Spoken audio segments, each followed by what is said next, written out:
రెచ్చగొట్టే తత్వం ఎక్కువగా ఉంది ప్రజల్లో.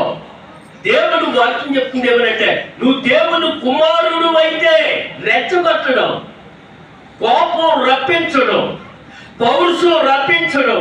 అయితే నేను దేవుని కుమారుడి కాదా అని ఒక్కసారే ఆయన రెచ్చిపోతాడేమో అనుకుంది సాతాను. కనుక ప్రియులారా, ఆయన శాంతమూర్తుడు, సమాధానముతో కూడిన వాడు. ఆయన అంటాడు కదా, ఇదిగో నీవు రొట్టె, మనుష్య కుమారుడు రొట్టె వల్ల జీవించడు గాని దేవుని నోట నుండి వచ్చే మాట. కనుక దేవుని ప్రియమైన బిడ్డ, దేవుని నోట నుండి వచ్చే, దైవజనుడు నోట నుండి వచ్చే వాక్కు దేవుని మాట. ఆ మాట నీ హృదయాన్ని నింపుకుంటే, నీ మనస్సు నింపుకుంటే, నీ ఆలోచన అంతా నింపుకుంటే, ప్రియులారా, నువ్వెన్నిసార్లు ఎన్ని దినాలు కరువులు వచ్చినా, ఎన్ని దినాలు లేని స్థితి వచ్చినా ఆయన నోటి మాటతో జీవించగలవన్న ధైర్యము నీకు కలుగుతుంది. చప్పట్లు కొట్టి ప్రభుని గర్భస్తా.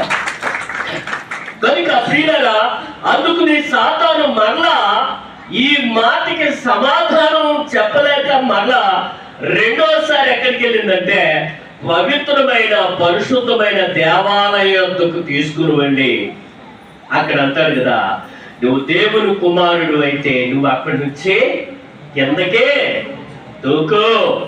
తూకు. మూడోసారి అంటాడు కదా, ఎక్కలేని ఎత్తైన పర్వతం మీదకి తీసుకుని వెళ్ళి అక్కడేం చెప్పాడు? 7వ వచనం 6వ వచనం చూడండి. నువ్వు దేవుని కుమారుడు అయితే క్రిందకి దూకు, ఆయన నిన్ను గూర్చి తన దూతలకు ఆజ్ఞాపించను, నువ్వు పాదం ఎప్పుడైనను రాతికి తగలకుండా వారు నిన్ను చేతులతో ఎత్తుకొందురు. 8వ వచనం చూడండి.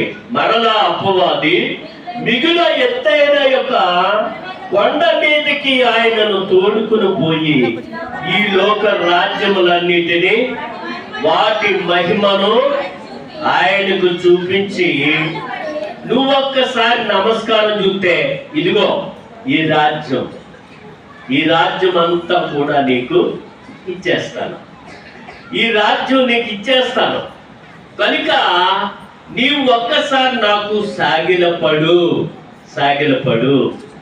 మనమైతే ఇదిగో నేను చెప్పింది వింటే ఈ పథకాలు నీకు ఇస్తాను,